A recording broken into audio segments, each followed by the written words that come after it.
அல்லேலூயா, அல்லேலூயா. கர்த்தர் தாமே உங்கள் ஒவ்வொருவரையும் ஆசீர்வதிப்பாராக. நாம் ஒரு சிலராக இருந்தாலும் ஒரு சின்ன குடும்பமாக நாம் கூடி வந்து நம்மை உண்டாக்கின தேவனுக்கு முன்பாக பணிந்து குனிந்து முழங்கால் படிட்டு ஆராதனை செய்து ஆண்டவருடைய நாமத்தை உறுதியாய் பற்றி கொண்ட மனதை உடையவர்களாய் அவர் சமூகத்திலே வந்திருக்கிறோம். அல்லேலூயா, அல்லேலூயா. கடந்த வாரத்திலே நீங்கள் கேட்ட செய்தி உங்களுக்கு பிரயோஜனமா இருந்திருக்கும் என்று நான் நம்புகிறேன். அல்லேலூயா, அல்லேலூயா.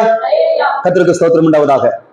மாடு தன் எஜமானை அறிந்திருக்கிறது, கழுதை தன் ஆண்டவனின் முன்னணையை அறிந்திருக்கிறது, என் ஜனமோ என்னை அறியவில்லை என்று ஆண்டவர் துக்கத்தோடு வேதனையோடு சொல்லுகிற வார்த்தையை நாம் சிந்தித்தோம். அப்போ அறிந்தவர்கள் எல்லாரும் அறிஞர்கள், அப்படித்தானே? அறிந்தவர்கள் எல்லாம் அறிஞர்கள் இல்லையா? அறியாதவர்கள் முட்டாள்கள், அப்படித்தானே? அல்லேலூயா. அப்போ மாடு அறிந்திருக்கிறது, ஆகவே மாடு ஒரு அறிஞன் தான்.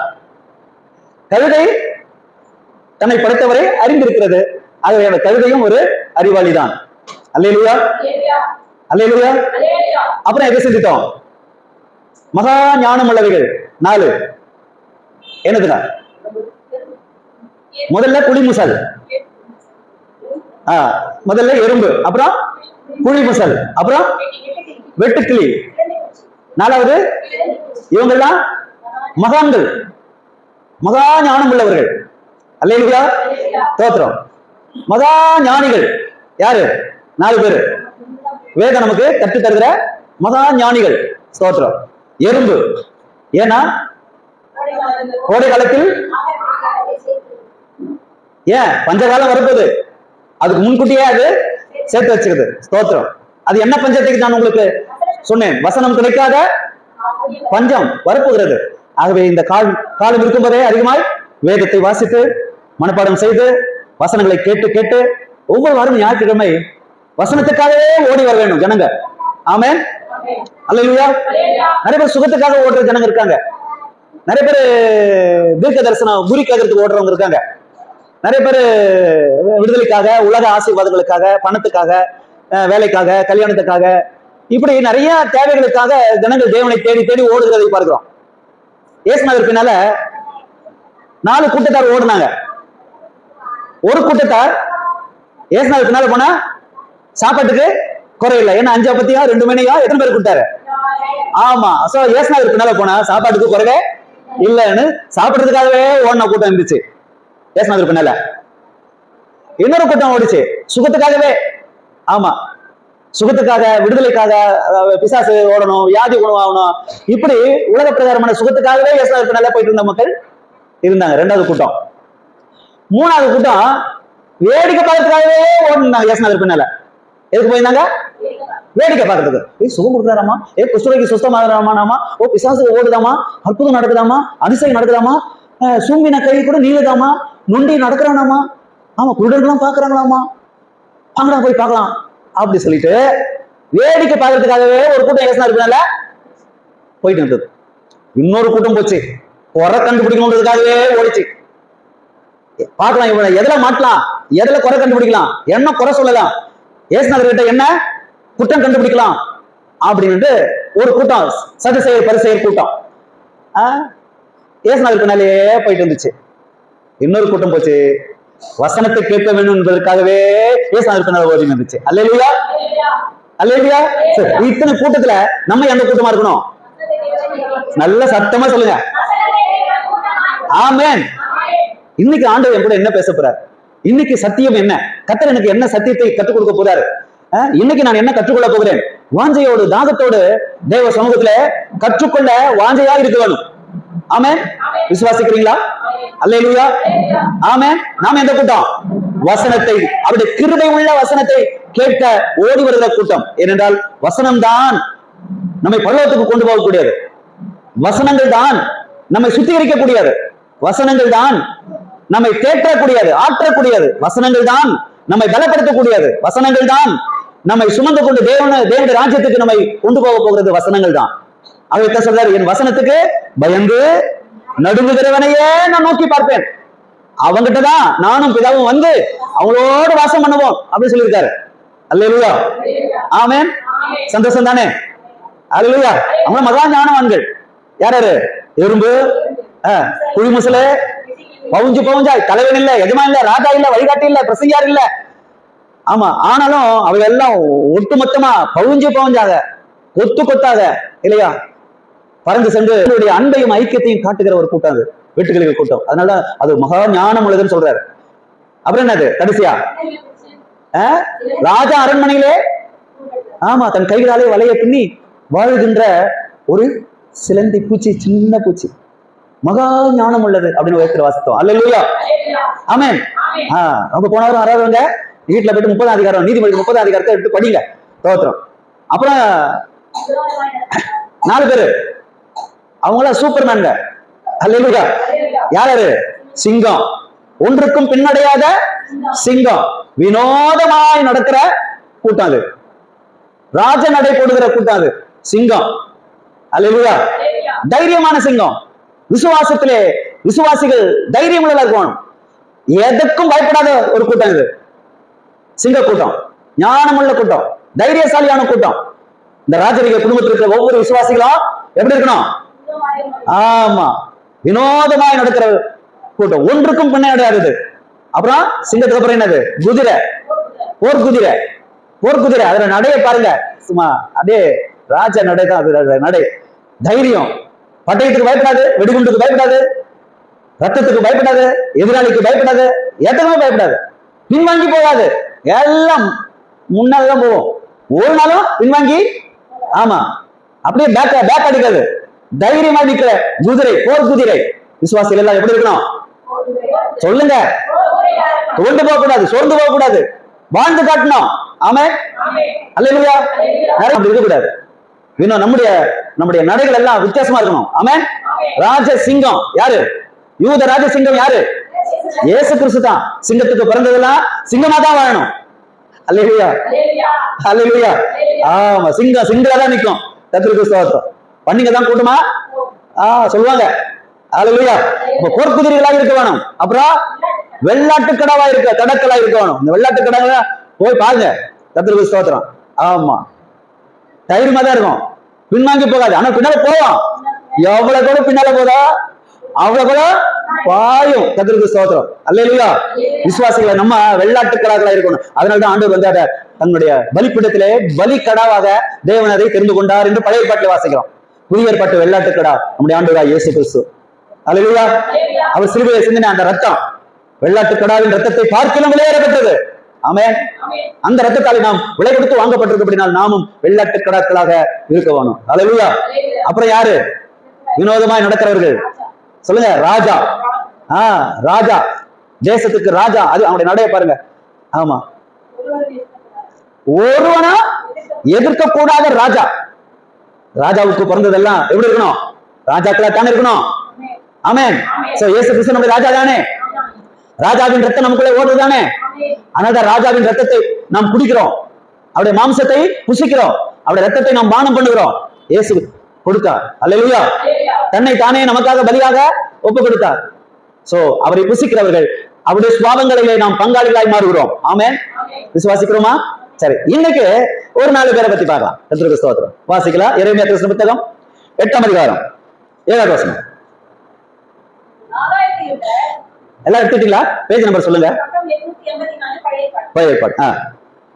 ஆகாயத்தில் உள்ள நாரை முதலாய் தன் வேலையை அறியும். வேலைனா வேலை கிடையாது, ஒர்க் கிடையாது. வேலை அப்படின்னா டைமிங், நேரம், காலம். அப்ப நாரை முதலாய் தன் வேலையை அறியும், காட்டுப்புறாவும் கொக்கும் தகைவிலான் குருவியும் வரத்தக்க காலத்தை அறியும். அண்டர்லைன் பண்ணிக்க, முக்கியமானது. காலத்தை அறியும் என் ஜனமோ கர்த்தரின் நியாயத்தை அறியார்கள் என்று கர்த்தர் உரைக்கிறார். யார் சொல்றா? கர்த்தரே சொல்றாரு. என்ன சொல்றாரு? நாரைக்கு தெரியுது, காட்டுப்புறாக்கு தெரியுது, தகவலான் குருவிக்கு தெரியுது, கொக்குக்கு தெரிகிறது. 4 பேரு அறிஞர்கள், அறிந்தவர்கள். எதை அறிந்தவர்கள்? காலத்தை அறிந்தவர்கள். இவன் 4 பேர் யாரு சொல்லுங்க? அது யாருடைய காலத்தை? கர்த்தருடைய காலத்தை. அல்லேலூயா. யாருடைய காலத்தை? கர்த்தர் வைத்திருக்கிற காலத்தை அறிந்து கொள்கிற அறிவாளிகள் யாரு? நாரை. நாரை பார்த்திருக்கீங்களா? ஏறு வரத்துல வெள்ள வெள்ளையா பறந்துட்டு இருக்குமே பறவை. ஆமா, கொக்கு. நாரைக்கு தெரியுது, கொக்குக்கு தெரியுது, காட்டுப்புறாக்கு தெரியுது, தகவலான் குருவிக்கு தெரியுது. ஆனா ஏன் ஜனத்துக்கு தெரியல அப்படின்னா ஆண்டவர் வந்து துக்கப்படுறாரு, வேதனைப்படுறாரு, வருத்தப்படுறாரு. தோத்திரம். அல்லேலூயா. இன்னைக்கு ஞாயிற்றுக்கிழமை ஆராதனை, பரிசுத்த நாள், ஓய்வு நாள், மனமகிழ்ச்சி நாள், இது கர்த்தருடைய நாள் அப்படின்னு நாரைக்கு தெரியுது, கொக்குக்கு தெரியுது, காட்டுப்புறாக்கு தெரியுது, தகவலான் குருவிக்கு தெரியுது. ஆனா ஏன் ஜனத்துக்கு தெரியல அப்படின்னு வேதனைப்படுறாரு. அல்லேலூயா. ஆமென். சோ நீங்களும் நானும் யாருங்க? நாரையை பார்க்கலாம் விசேஷமானவர்கள். நீங்களும் நானும் யாருங்க? கொக்கை பார்க்கலாம் விசேஷமானவர்கள், காட்டுப்புறாக்களை பார்க்கலாம் விசேஷமானவர்கள், தகவலான் குருவிகளை பார்க்கலாம் நாம் விசேஷமானவர்கள். ஆண்டவர் சொல்றாரு அதுங்களுக்கு தெரியுது, காலத்தை அறிந்து கொள்கிறது. ஆனா ஏன் ஜனத்துக்கு? ஏன் ஜனத்துக்கு? நியாயத்தை. அப்ப நியாயத்துக்கென்று ஒரு காலம் இருக்கிறது, அநியாயத்துக்கென்று ஒரு காலம் இருக்குது இல்லையா? இன்னைக்கு ஜனங்க நியாயத்தை தேடுவதில்லை, தங்களுக்கு கொடுக்கப்பட்ட அந்த நாட்களிலே நீதியாய் வாழ்வதில்லை, நியாயத்தின்படி நடப்பதில்லை, எல்லாம் அநியாயத்தின்படி தான் உலகத்தில் நடந்து கொண்டிருக்கிறது. ஆகவே தான் அநியாயக்காரர்கள் தேவனுடைய ராஜ்யத்தில் பிரவேசிப்பதில்லை. ஆகவே கர்த்தர் உங்களையும் என்னையும் நீதி செய்கிற நீதிமான்களாய் தேவன் நம்மை மாற்றுகிற தேவனாய் இருக்கிறார். ஆமென். தேவன் அதை விரும்புகிறார். ஒவ்வொன்றுக்கும் தேவன் ஒரு காலத்தை தேவன் வைத்திருக்கிறார். அல்லேலூயா, அல்லேலூயா, ஸ்தோத்திரம். வாசிக்கலாம் பிரசங்கின் புத்தகம், பிரசங்கின் புத்தகம் 6ஆம் அதிகாரம் 12வது வசனத்தை படிக்கலாம். நிழலை போன்ற காலம், மாயையான ஜீவகாலம்.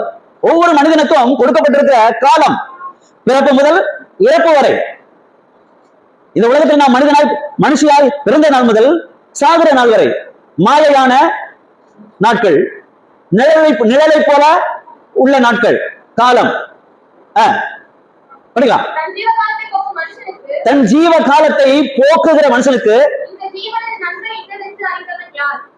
இந்த உலகத்திலே வாழ்கிற, உயிரோடு வாழ்கிற இந்த வாழ்க்கையிலே நன்மையை, நன்மை என்னவென்று அறிந்தவன் யார்?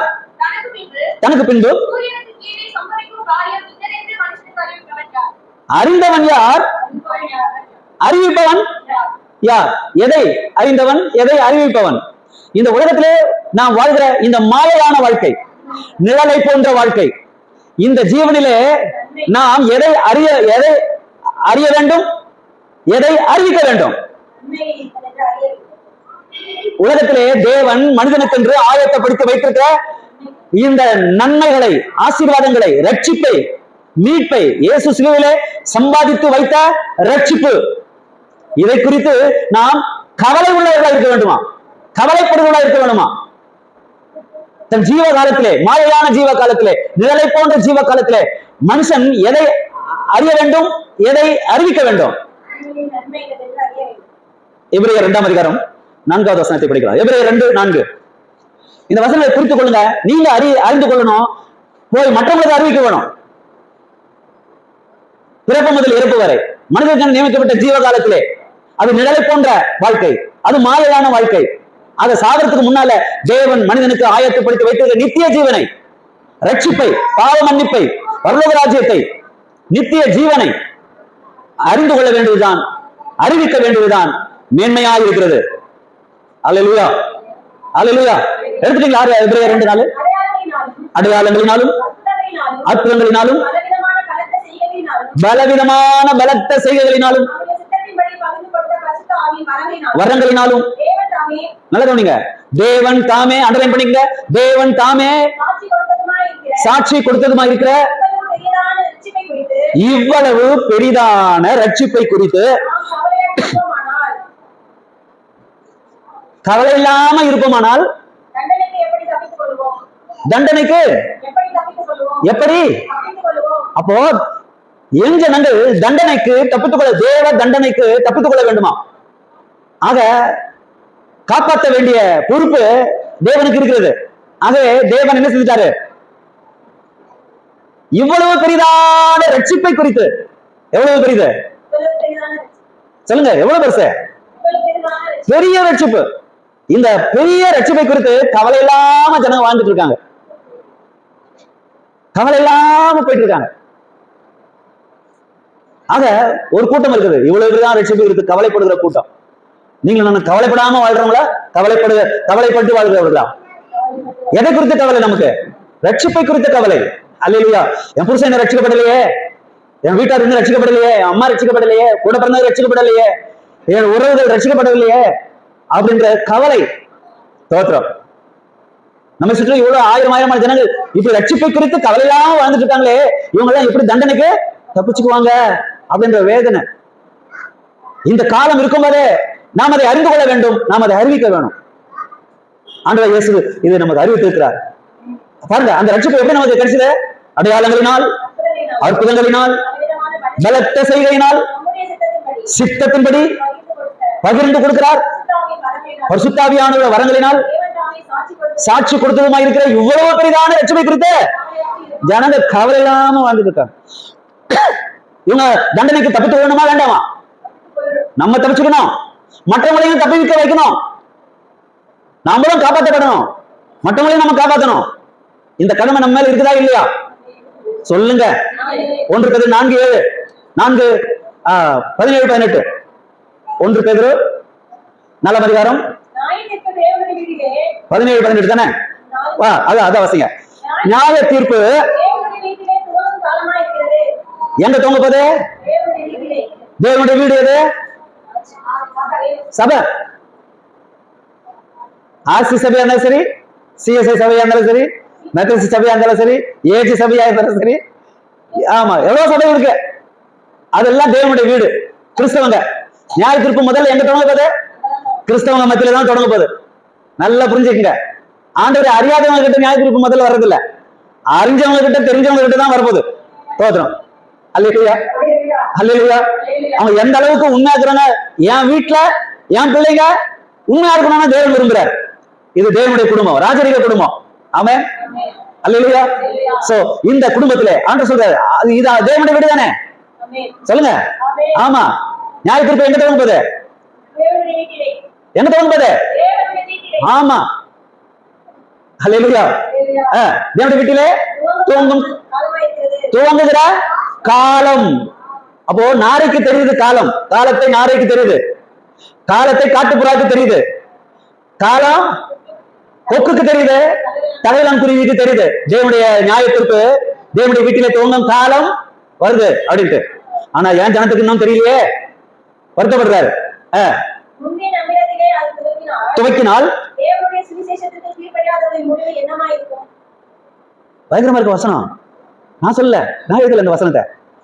சுவிசேஷத்திற்கு கீழ்ப்படியாதவர்களின் முடிவு அப்படின்னா தண்டனைக்கு எப்படி தப்பித்துக் கொள்வார்கள்? சுவிசேஷத்திற்கு கீழ்ப்படியாதவர்களின் முடிவு என்னமா இருக்கும் அப்படின்னா சொல்ல முடியாது. அது எப்படி இருக்குன்னா, ஆமா சொல்ல முடியாது. அது பயங்கரமா இருக்கலாம், பயங்கரமா இருக்கலாம். யாருக்கு? சுவிசேஷத்துக்கு. சுவிசேஷம்னா என்ன? வேதம். வேதம் தான் சுவிசேஷம். இந்த வேதத்துக்கு கீழ்ப்படியாதவர்களின் முடிவு எப்படி இருக்கும்னு நீங்க யோசிச்சுங்க. அதான் சொல்றாரு அடுத்த வசனம். ஏங்க, ஜெபம் பண்ற நீதிமான், சபைக்கு வர்ற நீதிமான், பைபிள் படிக்கிற நீதிமான், ஆண்டவர் கொடுக்கிற நீதிமான், பரிசுத்தவான் இல்லையா, தவறாம ஆராதனைக்கு வர்ற நீதிமான், கர்த்தரை நேசிக்கிற நீதிமான். இங்க வசனம் என்ன சொல்லுது? நீதிமானே ரட்சிக்கப்படுறது. அறிவுனா என்ன? கஷ்டம். நீதிமானே ரட்சிக்கப்படுறது ரொம்ப கஷ்டங்க. ஆமா. அப்போ எந்த அளவுக்கு நாம் நீதிமானா இருக்கணும், எந்த அளவுக்கு நம்ம பரிசுத்தமா இருக்கணும், எந்த அளவுக்கு நம்ம ஜெபிக்கணும், எந்த அளவுக்கு நாம் கர்த்தருடைய கருத்தில் உண்மையா இருக்கணும், எந்த அளவுக்கு நம்ம ஆண்டவரை நேசிக்கணும், எந்த அளவுக்கு நம்ம வாழணும், பயந்து நடக்கணும்ன்றத ஒரு உணர்வுள்ளவனான நீதிமான் இல்லையா? அப்போ நீதிமானே ரட்சிக்கப்படுறது கஷ்டம்னா அண்டர்லைன் பண்ணிங்க, முக்கியமான வசனங்க. பக்தி இல்லாதவனும் பாவியும் எங்க போய் நிப்பான் தெரியுமா? எங்க? யாரு? பக்தி இல்லாதவனும் பாவியும். தோத்திரம். பக்தி இல்லாத கூட்டத்தின் மத்தியிலே நாம் வாழ்ந்து கொண்டிருக்கிறோம். பக்தியாக பாவமும் அக்கிரமம் நிறைந்த உலகத்திலே வாழ்ந்து கொண்டிருக்கிறோம். நாம் நீதிமன்றாக நம்முடைய பாக்கியத்தை பார்த்தீர்களா? நம்முடைய பாக்கியத்தை நம்மால் உணர முடிகிறதா? இந்த ரட்சிப்பு எவ்வளவு முக்கியம் என்பதை நம்மாலே அறிய முடிகிறதா? நாரைக்கு தெரிகிறது. காலத்தை புரிந்து கொள்ள, காலத்தை அறிந்து கொள்ள நாரைக்கு தெரிகிறது, கொக்குக்கு தெரிகிறது, காட்டுப்புறாக்கு தெரியுது, தகையிலான் குருவிக்கு தெரியுது. ஏன் ஜனத்துக்கு தெரியலையே? ஆண்டவர் மார்பில அடிச்சுக்கிட்டு துக்கப்படுறாரு, மனசாபப்படுறாரு, வேதனைப்படுறாரு, அங்கலாய்க்கிறாரு. ஐயோ, நாரைக்கு தெரியுது, கொக்குக்கு தெரியுது, காட்டுப்புறாக்கு தெரியுது, தகையிலான் குருவிக்கு தெரியுது. காலத்தை அறிந்து புரிந்து உணர்ந்து அது பறக்கிறதை இல்லையா? சுனாமி வர்றது எல்லாருக்கும் தெரியுது, நாரைக்கு தெரியுது, கொக்குக்கு தெரியுது, எல்லாத்துக்கும் தெரியுது. அதனால இடம் விட்டு இடம். ஆமா, பூகம்பம் வர்றது இதுதான் தெரியுது. தோத்திரம். தேவ கோபம் அவங்களுக்கு தெரியுது, ஆனா மனுஷனுக்கு தெரியல. தோத்திரம். வரப்போகிற ஆபத்தை முன்கூட்டியே அறிந்து செயல்படுவது இந்த பறவைகள். இவங்க ஞானிகள் தானே, அறிவாளிகள் தானே, நம்ம விட இல்லையா? ஆமா. சோ நம்ம நிலைமையை கொஞ்சம் யோசித்துப்போம், நம்ம நிலைமையை கொஞ்சம் சிந்திப்போம். கர்த்தருக்கு ஸ்தோத்திரம். அல்லேலூயா. பிரசங்கின் புத்தகம் 9ஆம் அதிகாரம் 12வது வசனத்தில் படிக்கலாம். பிரசங்கின் புத்தகம் நல்ல குறிச்சு வச்சுங்க. தன் காலத்தை மனுஷன் அறியான். தன் காலத்தை மனுஷன் அறியான். தன் காலம் என்று இங்க சொல்வது எது? எப்ப மரணம் வரும், எப்ப ஆபத்து வரும், எப்ப உயிர் போகும், எப்ப எப்படி எங்க மறிக்க போகிறோம் அப்படின்னு மனுஷன் அறியான். ஆக நிழலை போன்ற மாயையான இந்த ஜீவ காலத்திலே நன்மையை அறிய வேண்டும், ரட்சிப்பை அறிய வேண்டும், தேவன் நமக்காக ஆயத்தப்படுத்தி வைத்திருக்கிற ஆசீர்வாதங்களை புரிந்து கொள்ள வேண்டும், அறிந்து கொள்ள வேண்டும். அல்லேலூயா, அல்லேலூயா. எப்படி வருதமா? மச்சங்கள் கொடிய வலையிலே அகப்படுவது போலவும், குருவிகள் கண்ணியிலே, கண்ணினா வலை, நெட்டு. இங்க பாருங்க, ரெண்டும் வலையனும் சொல்லப்படுது, இங்க கண்ணினும் சொல்லப்பட்டிருக்குது. இன்டர்நெட், அதான் நெட்டு. அந்த நெட்டை பத்தி எத்தனையோ ஆயிரம் வருஷத்துக்கு முன்னாடி பேசுனா சொல்லப்பட்டிருக்குது. அகப்படுவது போல இன்னைக்கு ஜனங்க நிறைய நெட்ல மாட்டிக்கிட்டாங்க, நெட்ல மாட்டிக்கிட்டு இருக்காங்க. எப்படி? மீன் மாட்டுவது போல, மீன்கள் மச்சங்கள் மாட்டுவது போல, குருவிகள் கண்ணிகள் பிடிபடுவது போல. அப்ப நம்ம ஆண்டு கொண்டிருக்கிற காலம் எப்படிப்பட்ட காலம் சொல்லுங்க? என்ன எப்படிப்பட்ட காலம் சொல்லுங்க? நல்ல காலம் போறது, நல்ல காலம் போறது, விடுபட காலம் சொல்லுவான். நம்பாதீங்க. இனி வரப்போற காலம் எல்லாம் நல்ல காலம் இல்ல, கெட்ட காலம் தான், பொல்லாத காலம் தான். அது பொல்லாத காலத்திலே மக்கள் எப்படி நெட்ல மாட்டுறாங்க, இன்டர்நெட்ல எப்படி மாட்டுறாங்க?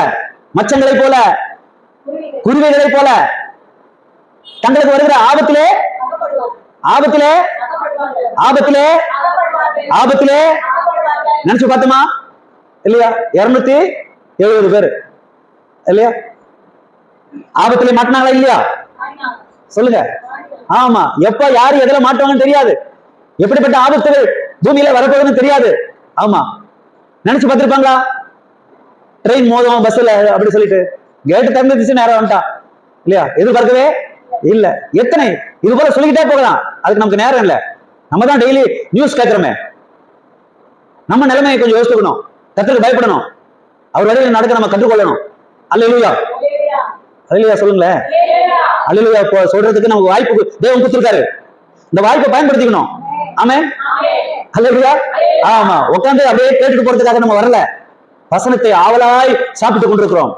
ஆமென். அல்லேலூயா. கர்த்தருக்கு ஸ்தோத்திரம் உண்டாவதாக. ஆகவே மனிதர்கள் தங்களுக்கு நேரிடுகிற ஆபத்திலே இனி வருகிற காலங்கள் எல்லாம் ஆபத்து காலம்தான். ஸ்தோத்திரம். இனி வருகிற காலங்கள் எல்லாம் ஆக காலத்தை அறிந்து செயல்படுகிறவர்களாக இருக்கணும். நாளைக்கு தெரிகிறது காலத்தை, இல்லையா? காட்டுப்புறாக்களுக்கு தெரிகிறது காலத்தை, கொக்குகளுக்கு தெரிகிறது காலத்தை அறிந்து கொள்கிறது, தகவலான் குருவியும் காலத்தை அறிந்து செயல்படுகிறது. ஆனா என் ஜனமா, ஆமா, நியாயத்தை அறியார்கள். கர்த்தருடைய வேதம் தான் நியாயம், அது நியாய பிரமாணம், நியாய புஸ்தகம்.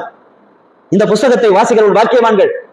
வெளிப்படுத்தல் சிஸ்டம் 1ஆம் அதிகாரம் 3வது வசனத்தை படிக்கலாம். வெளிப்படுத்தல் 1:3 எல்லாருக்கும் தெரிந்த வசனம் தான். 1:3 வாசிக்கிறவர்களும் கேட்கிறவர்களும் பாக்கியவான்கள். காலத்தை பார்த்து பைபிள் படிங்க. காலம் காலம் சத்தமா சொல்லுங்களேன் நீங்களா? காலம். அப்போ நாளைக்கு தெரியுது காலத்தை, காலம் ரொம்ப சமீபமாச்சுன்னு. கொக்குக்கு தெரியுது காலத்தை இல்லையா? தலைவான் குருவிக்கு தெரியுது காலத்தை, காட்டுப்புறாக்களுக்கு தெரியுது காலத்தை. ஆனா என் ஜனங்களுக்கு தெரியல அப்படின்னு தேவன் ரொம்ப துக்கப்படுறார், ரொம்ப வேதனைப்படுறார். கர்த்தருக்கு ஸ்தோத்திரம். லூக்கா சுவிசேஷம் 12ஆம் அதிகாரம், லூக்கா சுவிசேஷம் 12ஆம் அதிகாரம் 56வது வசனத்துல சில வசனங்களை படிக்கலாம். இங்கே ஒரு கூட்டம் மக்களை பார்த்து ஆண்டவர் எப்படி கூப்பிடுறாரு? எப்படி கூப்பிடுறாரு?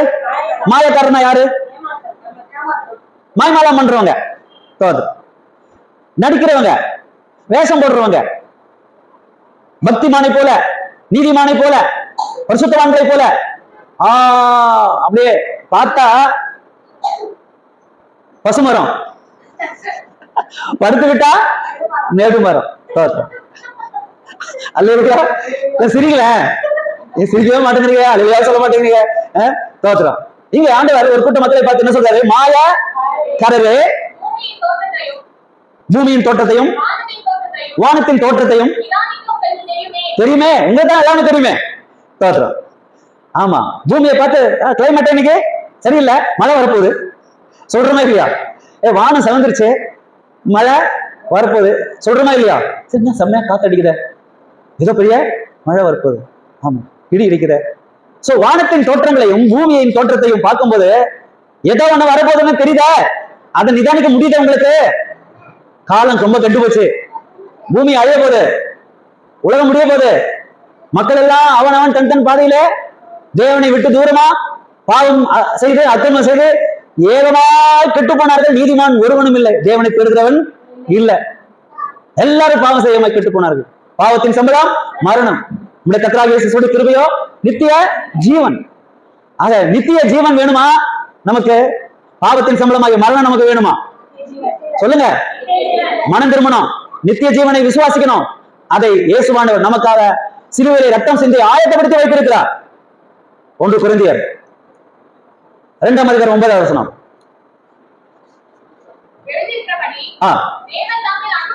எல்லாம் எடுத்துட்டீங்களா? 1 கொரிந்தியர் 2ஆம் அதிகாரம் 9வது வசனம். எழுதி வைத்திருக்கிறபடி, முன்கூட்டியே ஆண்டு நமக்கு எழுதி வைத்து விட்டார். எழுதி வைத்திருக்கிறபடி யார் யாரெல்லாம் முழு இதயத்தோடு, முழு ஆத்மாவோடு, முழு பலத்தோடு, முழு சிந்தையோடு தேவனிடத்தில் அன்பு கூறுகிறார்களோ அவர்களுக்கு இந்த ரட்சிப்பை அவர் ஆயத்தப்படுத்தி வைத்திருக்கிறார், ப்ரிப்பேர் பண்ணி வச்சிருக்காரு. நமக்காக வந்து, நமக்காக சிலுவை ரத்தம் சிந்தி, நமக்காக ஜீவனை கொடுத்து, மரித்து, அடக்கம் பண்ணப்பட்டு, உயிரோடு எழுந்து நான் மறுபடியும் வரப்போறேன் அப்படின்னு சொல்லிட்டு போயிருக்காரு. ஆயத்தப்படுத்தி வச்சுட்டாரு.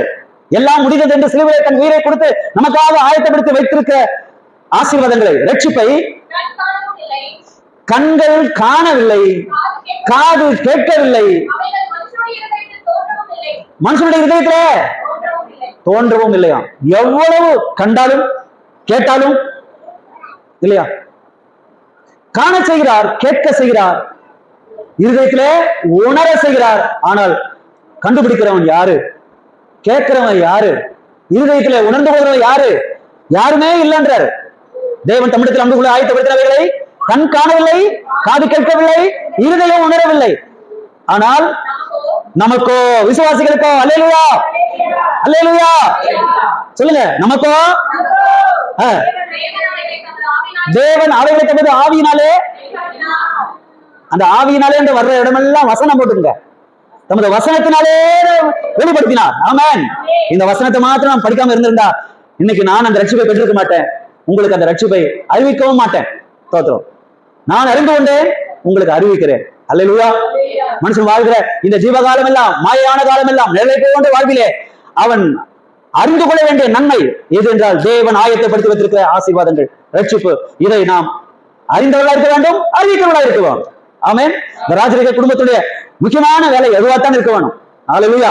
வேற எதுவும் நமக்கு வேண்டாம். கர்த்தருக்கு ஸ்தோத்திரம். விசுவாசிக்கிறீர்களா? ஹல்லேலூயா, ஹல்லேலூயா, ஆமென், ஆமென். பிரசங்கி புத்தகம் 12ஆம் அதிகாரம் 10வது வசனம். பிரசங்கி புத்தகம் 12ஆம் அதிகாரம் 10வது வசனத்தை படிக்கலாம். ஹல்லேலூயா.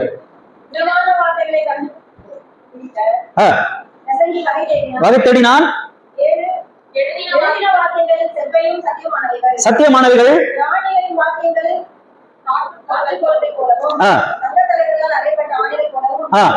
இருக்குது, அழிக்கப்பட்டது.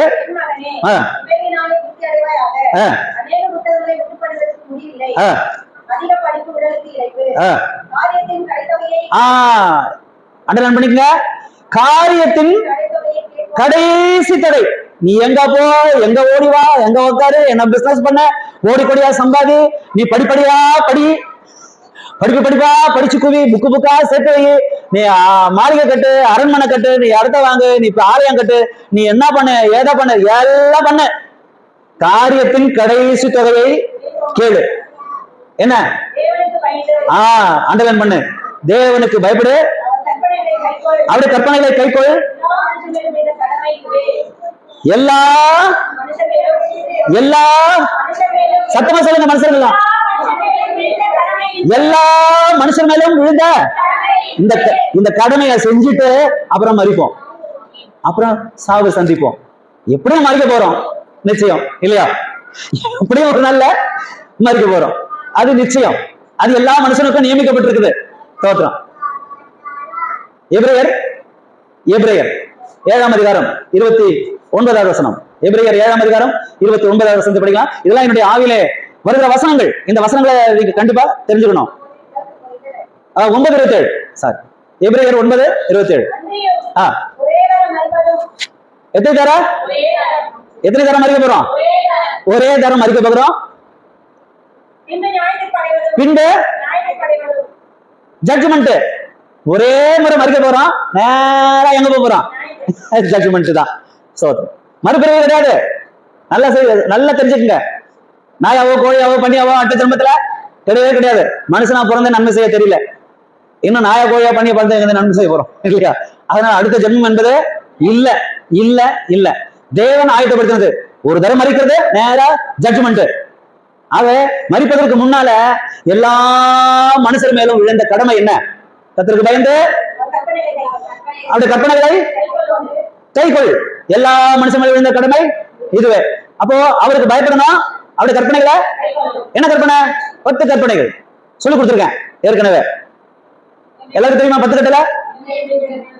இருக்க வேண்டாம். இரண்டாவது, அது முதல் கட்டளை. யாதொரு சிலைகளையும் விக்கிரகங்களையும் உண்டாக்க வேண்டாம், நமஸ்கரிக்க வேண்டாம், சேவிக்க வேண்டாம். மூணாவது, கர்த்தருடைய நாமத்தை மிஸ்யூஸ் பண்ணாதீங்க. கடவுளுடைய பேரை சொல்லி வியாபாரம் பண்ணாதீங்க, கடவுளுடைய பேரை சொல்லி ஏமாத்தாதீங்க, கடவுளுடைய பேரை சொல்லி திருடனம் பண்ணாதீங்க, கடவுளுடைய பேரை சொல்லி வேஷம் போடாதீங்க, கடவுளுடைய பேரை சொல்லி ஆமா மிஸ்யூஸ் பண்ணாதீங்க. நாலாவது, கர்த்தருடைய ஓய்வு நாளை அப்ப வாரத்துல 6 நாள் நீங்க எடுத்துக்கங்க. அந்த ஒரு நாள் அது ஆண்டவருக்கு தான். ஆண்டவருக்கு தான். நம்ம அதை திருடக்கூடாது இல்லையா? 6 நாளையும் நம்ம எடுத்துக்கிறோம், அவருடைய நாளையும் நம்ம எடுத்துக்கிறோம். இது அநியாயம். தோற்றம். அது கற்பனை, கட்டளை. அல்லேலூயா, அல்லேலூயா. கர்த்தருடைய பரிசுத்த நாளை, ஓய்வு நாளை அனுசரிக்கணும். 4 கட்டளை. தேவனிடத்தில் அன்பு கூறுகிறவர்கள் இந்த 4 கட்டளை கைக்கொள்வார்கள். ஆமென், அல்லேலூயா, ஆமென். தன்னைத்தான் நேசிப்பதில்லை, பிறனையோ நேசிக்கிறவங்க மீதி இருக்க 6 கட்டளைகள் கைக்கொள்வார்கள். என்னது? முதல் கட்டளை. 6 கட்டளையில முதல் கட்டளை தான். 6 மனமே 6, ஆண்டவன் கட்டளை 6ன்னு பாடுறாங்க. அந்த 6 கட்டளை என்னன்னு தெரியாது. நம்ம தான் போய் சொல்லிக் கொடுக்கணும், நம்ம தெரிஞ்சுக்கணும், நம்ம மற்றவங்களுக்கு சொல்லிக் கொடுக்கணும் இல்லையா? அந்த 6 கட்டளை முதல் கட்டளை இது. தாயின் தோப்பனியா? 6வது கட்டளை கொலை. தன்னைத்தான் போல பிறனை நேசிக்கிறவன் தாய் தோப்பனை கண் பண்ணுவான். முதியவர்களை ரொம்ப விட மாட்டான், கொலை செய்ய மாட்டான். தன்னைத்தானே போல பிறனை நேசிக்கிறவன் கொலை செய்வானா? செய்ய மாட்டான். சோதர். அடுத்தது, தன்னைத்தானே போல பிறனை நேசிக்கிறவன் விபச்சாரம் செய்வானா? சொல்லுங்க, செய்ய மாட்டான். சொல்றது விபச்சாரம் செய்யாதிருப்பாயாக. அப்புறம் தன்னைத்தானே போல பிறனை நேசிக்கிறவன் களவு செய்வானா? மற்ற பொருளை திருடுவானா? ஆமா. எனக்கு ரொம்ப நாள் ஆசை இந்த 10 கட்டளையும் எழுதி நம்ம போலீஸ் ஸ்டேஷன் வாசல்ல வைக்கணும் அப்படின்னு. ஸ்தோத்திரம். ஆண்டவருடைய ஆசை எனக்கு நிறைவேற்ற போறாது தெரியல. கர்த்தருக்கு ஸ்தோத்திரம். ஏன்னா அங்க வர்றவங்க அங்கதானே போலீஸ் ஸ்டேஷனுக்குள்ள வர்றவங்க எல்லாருமே அதான் காவல்துறையை போட்டு வச்சிருக்குது.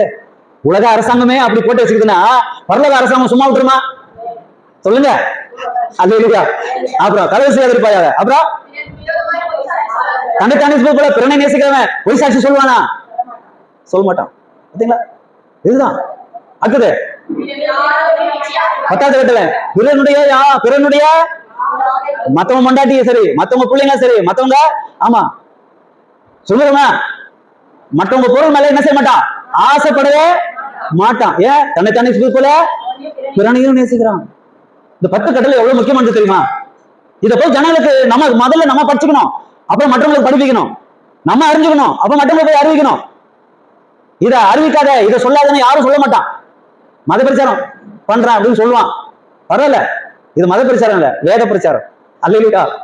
மதத்துக்கும் வேதத்துக்கும் வித்தியாசம் நிறைய இருக்குது. நம்மள வேதத்தை அறிந்த ஜனங்கள், வேதத்தை நேசிக்கிற ஜனங்கள். ஆமென். விசுவாசிக்கிறோமா இல்லையா? அல்லேலூயா. காலம் கடைசி காலம், இன்னும் கொஞ்சம் காலத்திலே வசனம் என்ன சொல்லுது?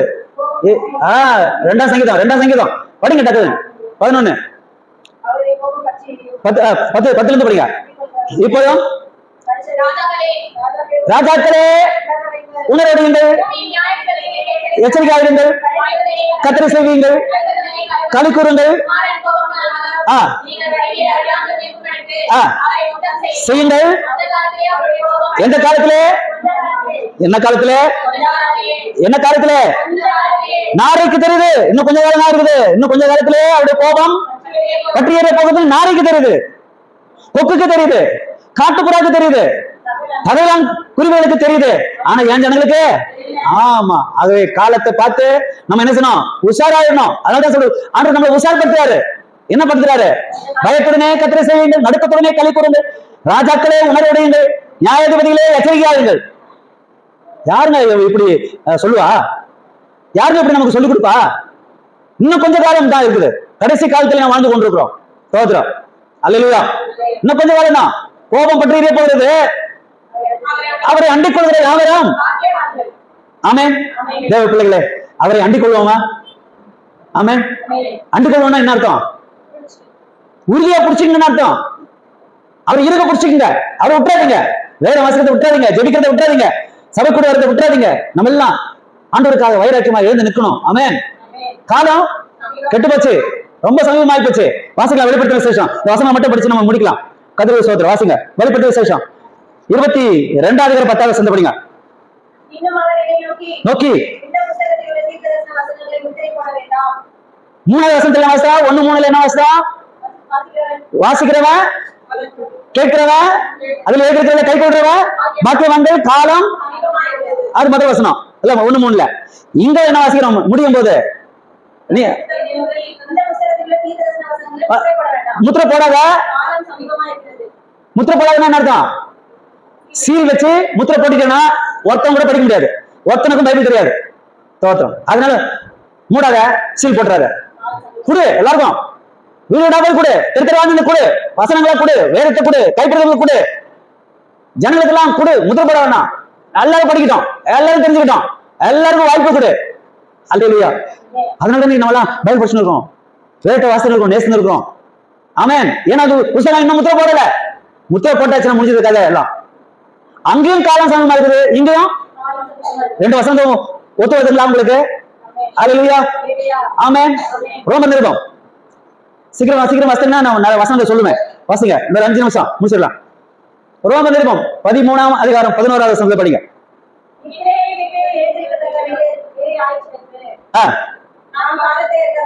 காலத்தை அறிந்தவர்களாய். என்னங்க இது? எந்த காலம்? நித்திரையை விட்டு ஏஞ்சிக்கிற என்ன நேரம்? சொல்லுங்க பாபா. தூக்கத்தை விட்டு ஏஞ்சிக்கிற நேரம் என்ன நேரம்? சொல்லுங்க, நல்லா சொல்லுங்க. அப்ப ஏசுநாதர் எப்ப வரப்போறாரு? அல்லேலூயா. தூக்கத்தை விட்டு ஏந்திருக்கத்தக்க வேலை ஆயிற்று என்று அறிந்து காலத்தை அறிந்தவர்களாய். நாரைக்கு தெரியுது, கொக்குக்கு தெரியுது, காட்டுப்புறாக்கு தெரியுது, கதவிலம் குருவிக்கு தெரியுது காலம் எப்படிப்பட்ட காலம்னு. ஆகவே காலத்தை அறிந்தவர்களாய் நடக்க வேண்டும். ஆனபோது பார்க்கலாம் ரட்சிப்பு நமக்கு சமீபமா இருந்ததுனால தான் நம்ம ரட்சிக்கப்பட்டிருக்கோம். அப்போ இப்ப அது என்ன ஆச்சான்? இன்னும் சமீபமாயிருச்சான். ஏற்கனவே சமீபமாயிருக்கனால தான் நம்ம ஆளுக்கு வந்திருக்கோம், நம்ம ரட்சிக்கப்பட்டிருக்கோம், நம்ம ஞானஸ்நானம் எடுத்திருக்கோம், ஆண்டு அறிந்து கொண்டிருக்கிறோம். ஆனா இப்ப இன்னும் கிட்ட வந்துருச்சான். அதனால தூங்காதீங்க, தோத்து காலம் சமீபமாய் போச்சு. எபேசியர் நிருபம் 5ஆம் அதிகாரம், எபேசியர் நிருபம் 5ஆம் அதிகாரம் 16வது வசனத்தை படிக்கலாம். நாட்கள் பொல்லாதவைகள் ஆனதால் காலத்தை வீணடிக்காதீங்க சொல்றாரு. காலத்தை வேஸ்ட் பண்ணாதீங்க, காலத்தை பயன்படுத்திங்க, காலத்தை பிரயோஜனப்படுத்திக்கங்க. தோத்திரம். அல்லேலூயா, அல்லேலூயா. ஆக காலம் ரொம்ப சமீபமாய் போச்சு.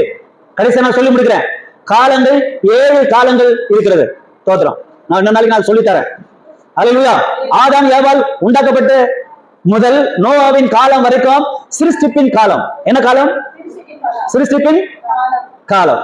நோவாவின் காலம் முதல் நியாயப்பிரமாணம் கொடுக்கிற காலம் வரைக்கும், மோசேயின் காலம் வரைக்கும் மனசாட்சி காலம். என்ன எழுதிக்கங்க? சிருஷ்டிப்பின் காலம், மனசாட்சியின் காலம். அப்போ மனசாட்சியின்படிதான் ஜனங்க வாழ்ந்து வந்தாங்க.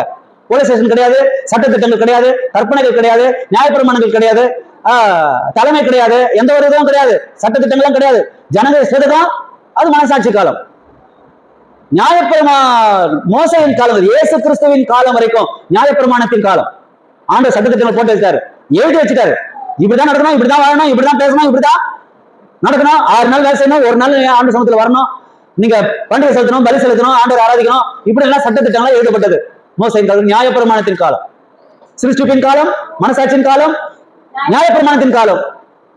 இயேசு கிறிஸ்து வரதுல இருந்து, இயேசு கிறிஸ்து வந்ததுல இருந்து, இயேசு கிறிஸ்து மறுபடியும் வர போற வரைக்கும் கிருபையின் காலம். என்ன காலம்?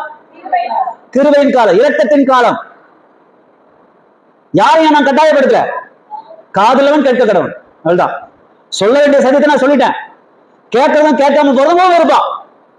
கேட்டா சமாதானமா வாழ்த்துட்டு வாங்க, கேட்கலன்னா காலில் விடுங்கிற ஜூஸை தட்டிட்டு வாங்க. ஏசுனத சொன்னது, சொல்லி கொடுத்தது.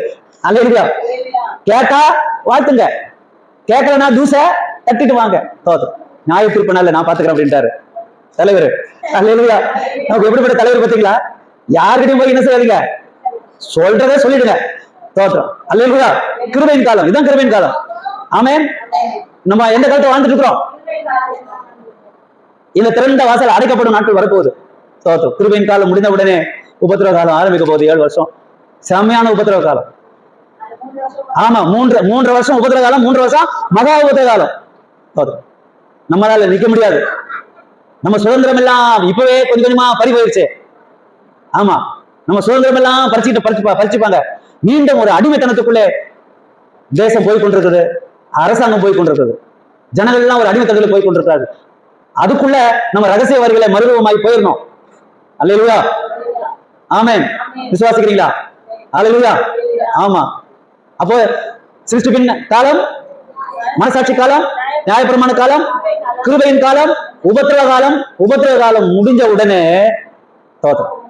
நியாய தீர்ப்பின் காலம். உபத்திரவ காலம் முடிஞ்ச உடனே நியாய தீர்ப்பின் காலம், judgement, the day of judgement. தேவன் எல்லாரையும் நியாயம் தீர்க்க போறார். நியாய தீர்ப்பின் காலம்.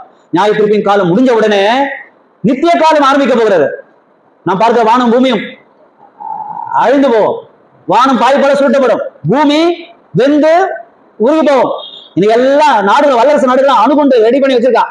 அந்த அணுகுண்டுலாம் போற இடமெல்லாம் அப்படியே பூமி மெல்ட் ஆகி அப்படியே உருகி போவோமா. அப்படிப்பட்ட ஒரு கொடுமையான காலம் வரப்போகுது. ஆக அதற்கு முன்னால நம்ம முந்திக்கணுமா வேண்டாமா?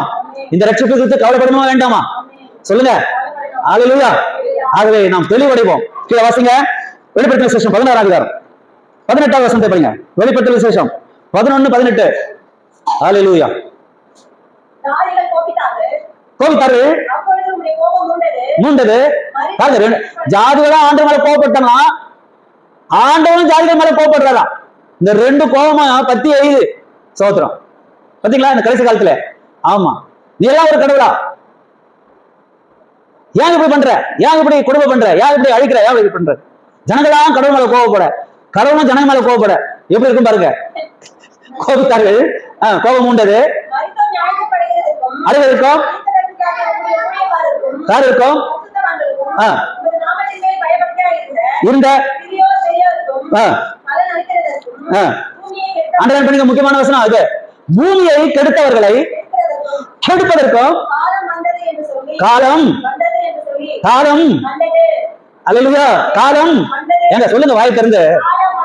எதுக்கு காலம் வந்தது? பூமியை கெடுத்தவர்களை, பூமியை கெடுத்தவர்களை, ஆமா குடும்பத்தை கெடுக்கிறவங்கள கெடுத்தவங்கள கெடுப்பதற்கு, சபைகளை கெடுத்தவர்களை கொடுப்பதற்கு. தோத்திரம் அல்லேலூயா. இன்னைக்கு பூமி கெட்டு போச்சா? பூமி கெட்டு வச்சுதானே சொல்லுங்க. நம்ம சுத்த எல்லாம் பூமி ரொம்ப கெட்டு போயிருக்குது. யார் கெடுத்தது? ஆமா பிசாசு கெடுத்துட்டான், மனுஷனை கெடுத்துட்டாங்க. அப்போ தேவனுக்கு தெரியும் பூமியை யார் கெடுத்ததுன்னு. அவர்களை தேவன் கெடுக்க வரப்போகிறார். காலம் வந்தது. எதுக்கு காலம் வந்தது? பூமியை கெடுத்தவர்களை கெடுப்பதற்கு காலம் வந்தது. அதை விசுவாசிகள் உஷாரா இருந்துங்க. யாரையும் கெடுக்க கூடாது. நல்லதை செய்யுங்க, ஸ்தோத்திரம். ஆனா யாரையும் கெடுக்கிற வேலையை மட்டும் பண்ணாதீங்க. கர்த்தருக்கு ஸ்தோத்திரம். நல்லா இருக்கட்டும், அவங்களுக்காக ஜெபம் பண்ணுவோம். ஆமே. யாரையும் கெடுப்பது நம்முடைய வேலை இல்லை. எல்லாரையும் ரட்சிப்பதுதான் நம்முடைய வேலை. எல்லாருக்கும் சுவிசேஷம் சொல்வதுதான் நம்முடைய வேலை. ஆமே. அல்லேலூயா.